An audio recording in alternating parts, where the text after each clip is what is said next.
긴 장마가 이어졌고, 그리고 또 역대급으로 뜨겁고 긴 폭염에 지쳐있는 우리들에게 지난주에 왔던 태풍은 우리의 일상 속에 짜증을, 아마 불평을 크게 가져왔던 것을 볼 수가 있습니다. 한낮이면 밖에 나간다는 것 자체가 짜증 투성이었고, 서 있기만 해도 힘이 드는 그런 모습들 가운데서 우리의 마음이 그냥 다 송두리째 짜증 불안에 내어준 건 아닌가 라는 생각을 해볼 때가 있었습니다. 엊그제 태풍이 지나가면서 어제는 굉장히 시원했습니다. 적어도 아침에 새벽기도 끝나고 목양실의 문을 열 수 있었고, 문을 열고 나니까 시원한 바람이 들어오는 겁니다. 그 바람은 가을바람 비슷한 흉내를 내고 있는 것 같다라는 생각을 저는 해보았습니다. 어쨌든 찌는 듯한 숨막히는 그런 더위 가운데서 가을바람이 이제 오고 있구나라는 생각을 가지니까 참 기분이 좋았습니다. 그러면서 한편에서는 참 간사하고 변덕스럽다. 그저께까지만 해도 힘들고 어렵다, 짜증냈었는데 오늘은 이 기후 때문에 참 기쁘구나, 만족스럽구나 이렇게 생각하는 모습이 참 변덕스럽다라는 생각을 해보았습니다. 옛날에는 기분이 극과 극을 왔다 갔다 하는 것을 조울증이라고 이야기했고, 지금은 그것을 양극성 장애라고 그렇게 이야기합니다. 예수 믿고 있는 우리들의 기쁨의 수준이 어느 정도인가 하는 것들을 묻고 싶습니다. 저와 여러분이 예수를 믿고 있는데 우리의 기분은, 우리의 감정은, 우리의 정서는, 우리의 즐거움은 과연 어느 수준을 유지하고 있는가 한번 물어볼 수 있기를 바랍니다. 요즘 10대 청소년들은 당장에 스트레스 받는 그 스트레스 때문에 그 돌파구를 어디에 찾느냐 묻는 질문들 가운데 술, 담배, 그리고 게임, 그 인터넷에 막 돌아다니는 것, 그리고 요즘은 드물지 않게 마약을 찾는 아이들도 많이 있다고 나오고 있습니다. 이것을 심리학에서는 모두 다 질병의 척도 안에 깊이 들어가는 형태라고 이야기합니다. 그것이 질병을 치유하는 형태가 아니라 오히려 자기들의 스트레스를 해소시키는 것이 아니라 질병의 척도 안에 깊이 들어가는 형태, 과정이라고 이야기합니다. 그 척도 안에 들어가면서, 그 질병의 척도 안에 들어가면서 그래, 내 미래가 참 나아질 거야, 내 미래는 활활 타오를 거야, 한 조각의 희망이라도 갖는 아이들은 한 명도 없습니다. 자기 미래에 대한 생각을 하지 않고 그냥 그 척도 안에 들어가기 시작하는 겁니다. 그러면 다 어른들 세대는 괜찮습니까? 여러분의 세대는, 저와 여러분의 세대는 괜찮습니까? 저는 그렇지 않다고 생각합니다. 전 세계적으로 3억 명이 넘는 사람들이 우울증을 앓고 있다고 통계가 나오고 있습니다. 이것도 코로나 이전의 통계입니다. 3억 명이면 엄청난 사람들입니다. 또한 이러한 우울한 일들이 선진국에 들어와서는 더 많이 일어난다고 얘기합니다. 특히 선진국의 사람들 가운데는 성인 2명 중에 1명이 이 우울한 그 감정을 한 번쯤은 느껴봤을 것이다. 아니, 우울과 관련된 에피소드들을 다 한두 가지씩은 가지고 있다라고 얘기할 정도로 선진국의 많은 사람들은 절반 이상이 다 우울증을 앓고 있는 그런 모습이 있다는 말입니다. 그래서 한동안 슬프거나 불안한 모습들이 작용하기 시작하고, 또 한동안 정말 세상이 너무나 버겁다, 힘겹다, 지친다 이런 생각들을 갖는 사람들이 많이 있는 것이고, 무엇인가에 압도당한 느낌들 때문에 비관하고 두려움을 갖고, 그리고 찐이 다 빠졌다 이런 표현들을 쓰는 사람들도 어른들 가운데 많이 있습니다. 뿐만 아니라 눈물 나고 무기력해지고 부정적인 생각들로 머릿속이 완전히 마비되어 버려서 어떤 긍정한 생각, 어떤 긍정적인 생각도 전혀 갖지 못하는, 긍정적인 생각을 전혀 상상할 수 없는 지경에 이르는 사람들이 아마 이 땅에 너무나 많이 있는 것입니다. 예수님 믿어도 그런 상태에 있습니다. 예수님 믿어도 그 상태를 허우적거리고 있습니다. 이런 상태에 있는 사람들을 어떻게 회복시킬 수가 있겠습니까? 어떻게 그들을 교정할 수 있고 그들을 바르게 다시 세워갈 수 있겠습니까? 그 방법을 긍정심리학에서는 긍정적인 정서 가운데 깊이 들어갈 수 있도록 통로를 열어주어야 된다. 긍정적인 정서 가운데 들어갈 수 있도록 많은 것들을 제공해야 된다. 이렇게 이야기합니다. 긍정적인 정서, 그런데 금방 사라져버리는 찰나의 순간일 때가 많습니다. 찰나의 감정일 때가 많습니다.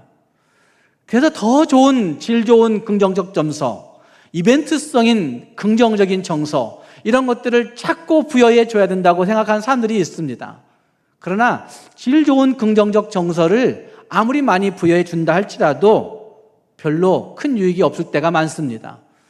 그래서 사실은 질 좋은 긍정적 정서가 문제가 아니라 양적으로, 반복적으로, 습관적으로 계속해서 긍정적 감정이 발동될 수 있도록 작은 일들, 사소한 일들을 만들어줘야 된다. 이렇게 이야기하는 이야기들이 최근에 있는 긍정 심리학자들의 이야기들입니다. 이렇게 했을 때 분명 어느 정도의 효과들이 있을 수 있다고 저는 생각합니다. 그러나 이런 긍정 심리학의 도구들이 절대적이지는 못합니다. 어쩌면 예수를 믿든 안 믿든 간에 이런 긍정적 심리학의 도구들이 항상 우리의 마음 가운데 회복을 가져다 주느냐? 그렇지 못하다는 말입니다. 더더욱 예수 믿는 사람들의 마음을 지속적으로 즐겁게 해줄 수 있고, 예수 믿는 우리들의 마음을 지속적으로 감사할 수 있게 하고, 지속적으로 콧노래를 부르게 할 수 있는 기쁨의 원인은 여러분 어디에 있다고 생각하십니까? 또한 예수 믿는 성도들이 갖추어야 할, 진짜 간직해야 할 즐거움, 진짜 가지고 있어야 되는 기쁨은 어떤 형태의 것이라고 여러분은 생각하십니까? 오늘 말씀을 꼭 기쁨이 어떤 수준에 있을까? 내 마음속의 기쁨은 어느 정도의 농도를 가지고 있는가? 이런 물음들을 해보시면서 말씀을 들어볼 수 있기를 바랍니다. 예루살렘 성은 160여 년 동안 성벽 없이 폐허처럼 방치된 성이었습니다.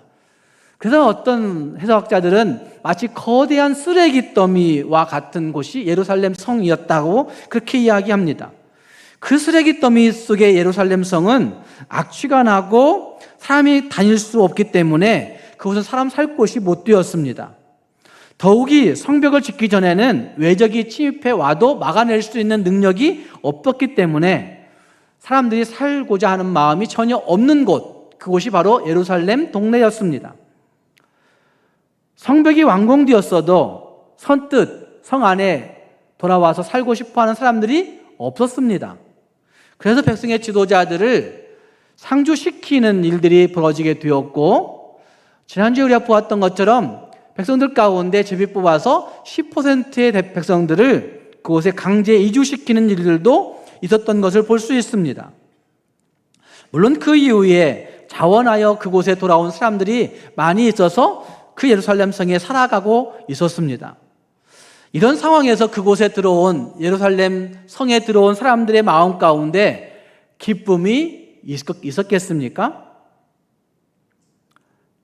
우리는 일본의 지배 36년을 받고도 온갖 피해 의식으로 한설인 민족이 되어 있습니다.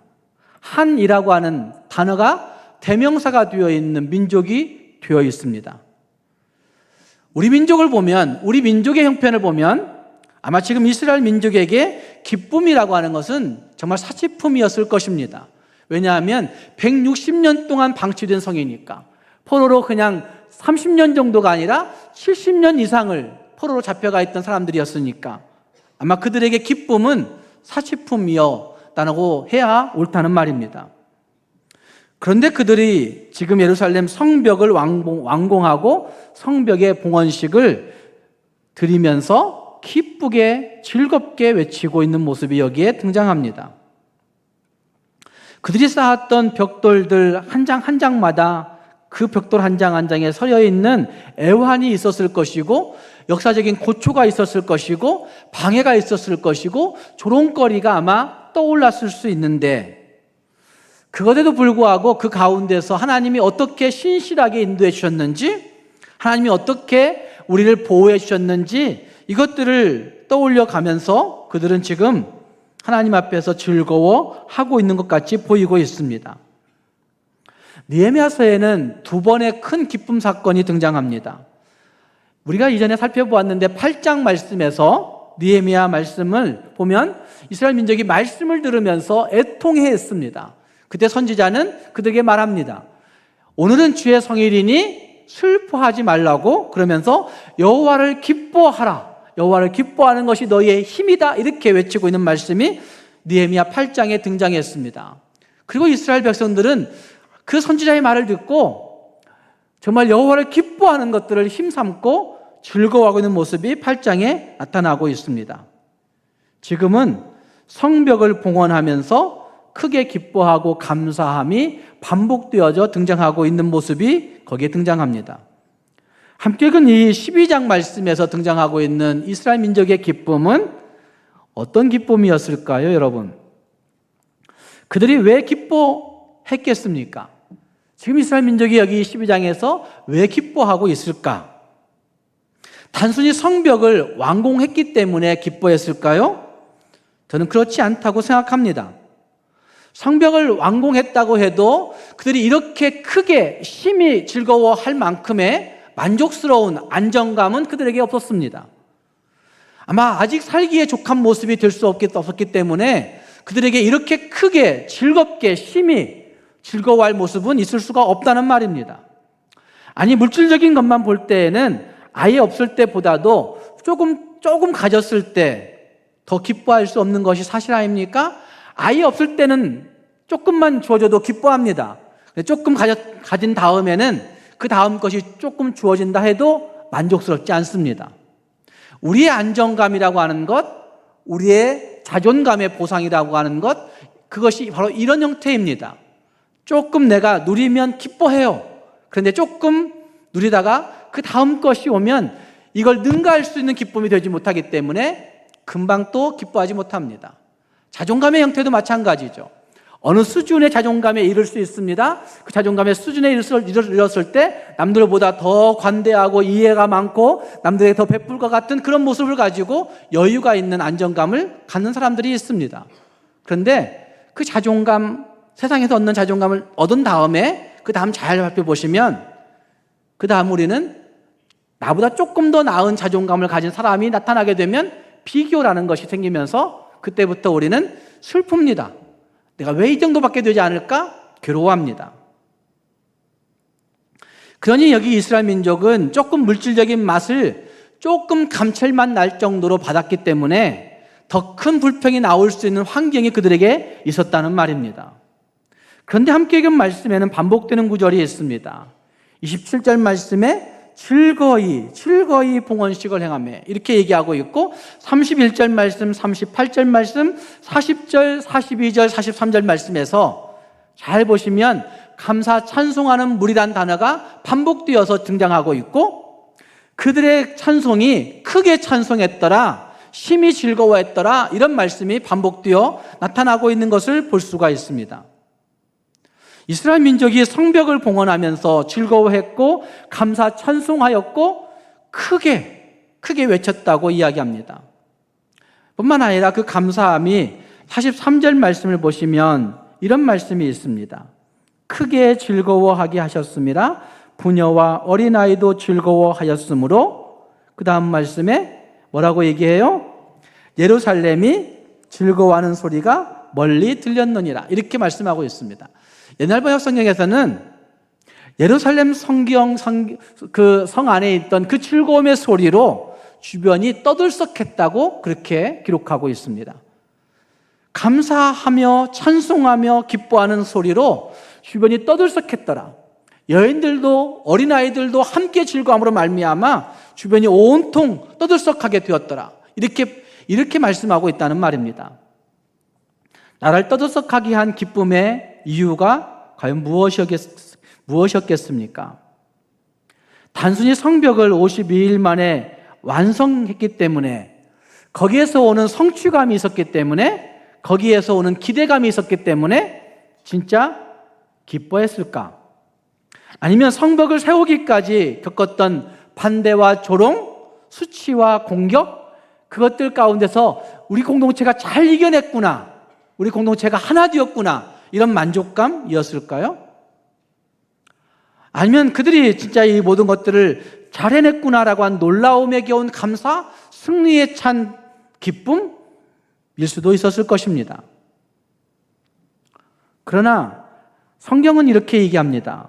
43절 말씀을 다시 보시면 이날에 무리가 큰 제사를 드리고 심히 즐거워하였으니 이는 그 이유는 같이 읽겠습니다. 그 이유는 시작. 하나님이 크게 즐거워하게 하셨습니다. 하나님이 크게 즐거워하게 하셨습니다. 다른 모든 이유보다도 더 중요한 이유가 있는데 그 이유는 누가 그 기쁨의 이유가 되고 있어요? 하나님이 기쁨의 이유가 되고 있는 겁니다. 큰 즐거움, 심히 즐거움, 이런 용언들로 그 즐거움이 확장적으로 표적감을 나타내고 있는데 그 즐거움의 확장성은 그 원인이 하나님에게 있더라, 이렇게 말씀하고 있다는 말입니다.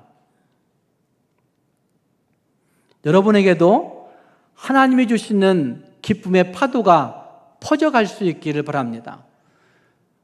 저와 여러분의 가정 가운데도 하나님이 주시는 그 기쁨의 파도가 확장되어 나타날 수 있기를 바랍니다. 하나님이 크게 즐거워하게 하셨습니다 라고 하는 그 말씀은 하나님이 즐거움을 주시니 기뻐하는 것이고 하나님이 즐거움을 주시니 기뻐하는 것이다 라고 말씀하고 있는 것이죠. 사람이 주는 기쁨은 오래가지 못합니다. 백성들의 노고와 지도자의 탁월한 리더십이 그들에게 얼마간의 즐거움과 만족을 줄 수는 있을 것입니다. 그러나 백성들의 자발적인 헌신과 느헤미야의 지도력은 하나님이 주신 것이기 때문에 그들의 기쁨의 원천은 하나님에게 있었고 그것을 완성시키고 난 다음에도 하나님 때문에 기뻐하고 있는 것이죠. 성도는 하나님의 기쁨을 내 기쁨 삼고 살아가는 자들이 성도입니다. 성도는 하나님의 기쁨을 내 기쁨 삼고 살아가는 자들이 성도라고 할 수 있습니다. 그래서 하박국 3장 18절 말씀에 하박국 선지자가 이렇게 외치지 않습니까? 나는 여호와로 말미암아 즐거워하며 나의 구원의 하나님으로 말미암아 어떻게 해요? 기뻐하리로다. 여호와로 말미암아 나의 구원의 하나님으로 말미암아 라고 그렇게 외치고 있는 것입니다. 사도 바울은 로마서를 통하여서 죄인들이 하나님 앞에 어떻게 구원받는지에 대해서 잘 설명해 주고 있습니다. 16장으로 된 로마서는 1장부터 3장 초반부까지 모든 사람이 죄를 범하여 하나님의 영광에 이르지 못하였다, 모든 사람이 죄를 범하여 하나님의 영광에 이를 수 없었다라고 한 사실을 계속 반복하여서 말씀합니다. 그 모든 사람은 유대인도 헬라인도 그리고 이방인도 할 것 없이, 남녀노소 할 것 없이 모든 사람이 죄인이기 때문에 하나님의 영광에 이를 수 없고 하나님의 구원에 이를 수 없고 하나님의 기쁨에 참여할 수 없는 자들이었다라는 사실을 말씀하고 있습니다. 우리의 기쁨의 상실은 우리가 죄인이기 때문에 기쁨을 상실하는 겁니다. 기쁨을 좀 가졌다가도 금방 기쁨이 없어지는 이유는 죄인이기 때문에 수치심을 느끼고, 죄인이기 때문에 비교함을 느끼고, 죄인이기 때문에 누군가를 판단하다 보니까 내가 가졌던 기쁨을 지속적으로 유지할 수가 없다는 말이죠. 모든 사람이 죄를 범하여 하나님의 영광에 이를 수 없다는 선언은 진리이죠. 그리고 3장 후반부에서 하나님의 의가 나타나 죄인들을 의롭게 하시고 구원하신다는 말씀을 반복적으로 말씀하고 있는 것을 볼 수 있습니다. 5장까지 계속해서 말씀합니다. 그리고 5장 말씀에서 하나님의 구원받은, 하나님의 의롭다함을 받은 성도의 삶을 즐거움이라고, 즐거워함이라고 반복해서 설명하고 있는 말씀이 거기에 등장합니다. 하나님의 구원을 공짜로 얻은 백성들이 즐거워할 수 있다는 것입니다. 거기에 말씀에는 이런 말씀이 있습니다. 5장 2절 말씀에, 로마서 5장 2절 말씀에 또한 그로 말미암아 우리가 믿음으로 서 있는 이 은혜에 들어감을 얻었으며, 구원받았으며 이 말이에요. 하나님의 영광을 바라고 즐거워하느니라. 뭘 바라고 즐거워하느니라? 하나님의 영광을 바라고 즐거워하느니라. 구원받은 성도들은 하나님의 영광을 바라고 즐거워한다고 말하고 있는 거죠. 무엇을 바라고 있느냐에 따라서 즐거움의 농도가 결정됩니다. 내 마음속에 무엇을 원하고 있느냐, 갈망하고 있느냐에 따라서 우리가 가진 즐거움의 농도가 결정됩니다. 여러분 무엇을 바라고 있습니까? 무엇을 원하고 계십니까? 내가 무엇을 원하냐에 따라서 우리의 즐거움의 질이 결정됩니다. 그런데 죄인된 우리들이, 하나님과 원수된 우리들이 대부분 바라는 것들은 하나님이 싫어하시는 물질적인 것들을 너무나 바랍니다. 인정받음을 바라고, 물질적인 부를 바라고, 어쩌면 내 자존감을 높이는 것을 바라고, 어쩌면 물질적인 명예를 원하고, 권력, 힘을 잡고 내가 좀 무엇인가 통제하고 조정하고 싶고 누군가를 억압하고 싶은 마음들을 모두가 바라고 있습니다. 그 바람을 가지고 있기 때문에 우리는 즐거움이 없는 겁니다. 여러분 무엇을 바라고 소망하십니까? 여기 로마서 5장 2절 말씀에서는 하나님의 영광을 바라고 즐거워할 수 있다고 말합니다. 약속에 신실하신 하나님, 그 영광을 바라는 것입니다. 약속에 성실하신 하나님, 약속을 변치 않고 우리에게 적용하신 하나님, 그분의 놀라우심을, 그분의 진실하심을, 사랑이 무한하신 그분의 성품을, 그 영광을 기대하며 소망하는 것, 그걸 가지고 있는 자들이 즐거워할 수 있다고 말하고 있는 겁니다. 이 즐거움을 가지고 있는 자들이 그 다음 말씀 5장 3절 말씀에서는 다만 이뿐 아니라 우리가 환난 중에도 즐거워하나니 이렇게 말씀하고 있습니다. 영광을 바라고 즐거워하는 가운데 그 즐거움의 수준이 업그레이드 되어서 무엇 중에도 즐거워할 수 있어요? 환난 중에도 즐거워할 수 있다고 얘기해요. 그 즐거움의 농도와 질이 달라지고 있는 거죠. 환난 중에도 즐거워할 수 있다. 믿음의 성숙을 우리는 기대하며 이 땅을 신앙생활을 하고 있습니다. 그런데 믿음의 성숙이 언제 드러나느냐라고 묻는다면 그 믿음의 성숙은 환난 중에 드러납니다. 고통 중에 드러납니다. 어려움 중에 드러납니다. 내가 무엇인가 공경에 처했을 때 그 믿음의 진가가, 믿음의 성숙이 드러날 수 있습니다. 고난 가운데 어떻게 반응하느냐, 환난 가운데 어떻게 반응하느냐에 따라서 달라질 수 있다는 말입니다. 어떤 분이 이렇게 이야기를 합니다. 고난의 어려움에 직면할 때 어떤 사람들은 실망을 합니다. 그런데 그 실망이 낙심을 낳고, 낙심은 단련되지 않는 성품을 낳고, 그 단련되지 않는 성품으로 말미암아 절망을 낳는 것입니다. 그리고 그 절망은 우리를 헤어나올 수 없는 결과로 밀어넣게 합니다. 이렇게 얘기했어요. 고난에 직면할 때 우리가 실망할 수 있는 게 우리 인간들의 모습인 거죠. 근데 그 실망하는 순간 낙심이 되어지고, 낙심이 되어지는 순간 낙심이 깊어지면 단련되지 않는 성품이라고 그분은 얘기했지만 이건 트라우마를 얘기하는 거예요. 낙심을 반복하여 곱씹다 보면 그게 트라우마로 내 머릿속에, 내 마음속에 저장되어 버리는 거예요. 단련되지 않는 성품의 트라우마가 우리 안에 생기게 되면 뭐 해도 절망하는 겁니다. 조금만 어려워도 절망하는 겁니다. 그리고 절망이 깊어진 사람들은 헤어나올 수 없는 결과를 발생시켜 난다는 것이죠. 그러나 환난의 시련이 다가올 때 하나님의 쏟아 부어진 그 사랑을 기억하는 사람들, 환난의 시련이 다가올 때 하나님의 그 놀랍게 채워진 그 의로움의 영광을 가지고 있는 사람들은 그 믿음의 뿌리를 굳게 하고 하나님의 영광을 바라며 즐거워할 뿐만 아니라 환난 중에도 견디는, 환난 중에도 즐거움으로 찬송할 수 있는 그런 모습이 있게 된다는 것이죠.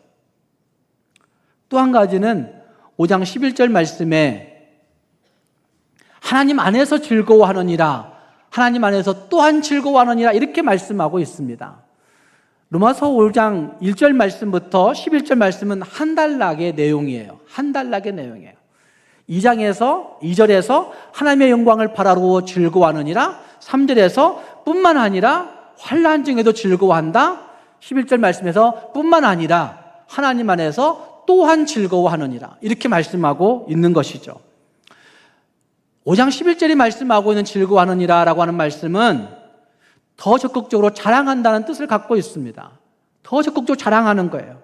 선포하는 거예요. 단순히 기뻐하는 정도가 아니라 하나님 안에서 적극적으로 자랑하고 살아가는 모습이 있다는 말입니다.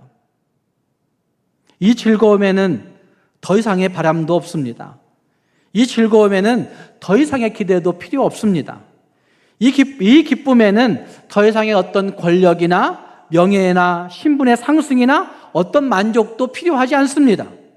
이 기쁨은 주인의 상에서 떨어지는 부스러기가 내게 주어진다 할지라도 그 상에서 떨어지는 그 찌꺼기 먹고도 기뻐할 수 있는 기쁨, 그 찌꺼기 가지고도 즐거워하고 만족할 수 있는 즐거움인 것을 성경이 말합니다. 이 즐거움은 세상에서 얻을 수 있는 일시적이고 가변적이고 제한적이고 기만적이고 거짓될 수 있는 그런 기쁨, 유선적인 즐거움, 그건 아닙니다. 하나님만이 주실 수 있는 영원한 즐거움이 그 안에 있다는 말입니다. 사랑하는 여러분, 내가 가진 기쁨의 수준은 어느 정도이십니까? 나와 우리 가정이 가지고 있는 즐거움의 농도는 어느 정도를 가지고 계십니까? 이 아침 다시 한번 생각해 보시면서 내 즐거움의 농도를, 내 기쁨의 수준을 업그레이드 시킬 수 있는 하나님의 영광을 바라고 하나님 안에서 즐거워할 수 있는 우리 모두가 될 수 있기를 주님의 이름으로 축복합니다. 또 한 가지 오늘 읽었던 말씀 가운데 등장하는 문제는 성숙한 즐거움을 가진 사람들은 어떻게 무엇을 봉헌하고 있는가 하는 것입니다. 오늘 말씀에 등장하는 봉헌식이라고 하는 그 봉헌이라고 하는 단어는 받들어 바친다라는 뜻을 갖고 있어요. 받들어 바친다. 봉헌이라고 하는 것은 어디다 쓰여지는 용어일까요? 종교를 총망라하고 봉헌이라는 단어는 어디에 쓰여지는 것일까요? 신에게 무엇인가를 드릴 때, 신에게 무엇인가를 바칠 때 쓰는 용어가 봉헌이라는 단어예요. 불교이든지 유교이든지 기독교이든지 힌두교이든지 이슬람이든지 온갖 샤머니즘이든지 할 것 없이. 근데 지금 이 성벽이라고 하는 것은 동네 울타리라고 표현하면 더 나을 수 있어요. 동네 울타리를 건축하고 바치는 것은 종교적 영역일까요? 일상적인 영역일까요? 제가 이 본문을 여러 번 읽어가면서 다시 생각해 본 거예요. 성벽은 과연 종교적 영역일까? 일상적 영역일까? 물론 성벽을 건축하게 하신 이가 하나님이세요. 다 폐허가 되어버렸으니까 하나님이 그들에게 지으라 말씀하셨으니까 그 성벽을 건축하는 일은 하나님의 영역도 얼마간 있다고 생각이 되어집니다. 그러나 생각해 보시면 그 성벽의 문제는 종교적 영역이 될 수가 없습니다. 일상적인 영역이에요. 일상적인 영역이에요. 성전은 아니라는 말씀입니다. 하나님께 예배하는 영역은 아니라는 말씀입니다. 그럼에도 불구하고 그들이 성벽을 쌓고 성벽을 봉헌하고 있는 이유, 그것은 저는 그들의 삶 전체가 담겨있기 때문에 하나님, 내 삶을 받들어 드립니다. 내 삶을 하나님 앞에 받들어 바칩니다. 이런 정성이 거기에 담겨있다고 생각합니다. 시편 127편 1절 말씀에 이렇게 말씀합니다. 여호와께서 집을 세우지 아니하시면 세우는 자의 수고가 헛되며 여호와께서 성을 지키지 아니하시면 파수꾼의 깨어 있음이 헛되다 라고 말씀하신 말씀처럼 하나님이 지켜주셨기에 이 정도 했다고 인정하며 하나님께 바쳐드리고 있는 그런 모습이 거기에 있다는 말입니다. 여러분은 무엇을 봉헌하기를 원하십니까? 여러분 무엇을 봉헌하려고 준비하십니까? 30절 말씀을 보시면 봉헌하려고 하는 사람들의 그 자세들을 거기 표현하고 있는데 30절 말씀에 제사장과 레위 사람들과 백성들의 몸뿐만 아니라 무엇도 정결하게 하고 있어요? 성문도 성벽까지도 정결하게 하고 있는 모습이 거기 등장해요. 그러니 이 봉헌이라고 하는 것은 우리가 생각하는 물질적 영역만 드리는 것이 아니라 그들의 몸도 드리고 그들의 명예도 드리고 그들의 지위도 드리고 그들의 신분도 드리고 그들의 물질적인 성분도 드리고 다 드리는 것을 이야기합니다. 또 정결의식을 하고 있는 것은 죄 용서함의 은혜가 깊어질 때 진짜 하나님 앞에 질 좋은 농도 짙은 봉헌을 할 수 있습니다. 다시 죄 용서함의 은혜가 내 안에 사무칠 때 하나님 앞에 진짜 진짜 봉헌할 수 있습니다. 하나님의 은혜가 사무칠 때 진짜 찬송할 수 있습니다. 주 용서함의 의식의 그 깊은 농도가 짙어지면 짙어질수록 하나님 앞에 감사하는 그 태도가 달라질 수 있습니다. 그래서 여기 정결함에서 정결 의식을 행하고 봉헌한다는 얘기는 매우 중요한 문제라고 저는 생각합니다. 즐거움은 정결함에서 나올 수 있습니다. 예수 안에서의 즐거움은, 예수 안에서의 기쁨은 죄 용서함의 은혜를 누리는 만큼 나올 수 있다는 말입니다. 진정한 즐거움은 죄 용서함의 은혜를 누리는 자들이 갖게 되는 것이고, 그 즐거움은 날마다 나가 주의 말씀 앞에 새로워지는 은혜를 깨우치게 될 때 지속될 수 있고 끈기 있게 즐거워할 수 있는 겁니다. 욥은 자기가 겪는 교통의 현장 속에서 하나님을 이렇게 고백하죠. 침 삼킬 동안도 놓지 아니하신 하나님. 언제도 놓지 않으세요? 침 삼킬 동안도 놓지 아니하신 하나님. 침을 수십 번 1초에도 삼킬 수 있잖아요. 그때도 놓지 아니하신 하나님이라고 그는 고백합니다. 그래서 그는 욥기 16장 19절 20절 말씀에서 내 친구는 나를 조롱하나 내 눈은 하나님을 향하여 눈물을 흘린다라고 고백하는 고백은, 내 눈은 하나님을 향하여 눈물을 흘린다는 얘기는 기뻐하고 있는 거예요. 침 삼킬 동안도 놓지 아니하신 하나님 때문에 내가 친구들 조롱 가운데, 고통 가운데 있지만 하나님을 찬송하고 있다고 얘기합니다. 욥기 23장 10절 말씀에서는 나의 가는 길을 오직 그가 아시나니 그가 나를 단련하신 후에는 내가 순금같이 나올 수 있다고 자신 있게 고백한 찬송이 터져 나오는 것이에요. 사랑하는 여러분, 극한 고난과 고통과 환난 가운데 있다 할지라도 침 삼킬 동안도 놓지 아니하신 하나님을 바라볼 수만 있다면 우리의 모든 삶 가운데 즐거워하실 뿐만 아니라 내 삶의 모든 것을 주님께 봉헌하듯이 살아갈 수 있는 성도가 되어지는 것입니다. 사랑하는 여러분, 내 안에 이런 봉헌이 있는가 생각해 볼 수 있기를 바랍니다. 주로 말미암은 그 감사, 주로 말미암은 그 즐거움, 그것 때문에 자발적으로 내 삶 전체를 하나님 앞에 드리겠다고 헌신하고 있는 그 모습들이 나에게 있는가 한번 되돌아보면서 진짜 하나님 앞에 정결함과 감사에 감격이 있는 삶을 살아내는 우리 모두가 될 수 있기를 주님의 이름으로 축복합니다. 기도하겠습니다.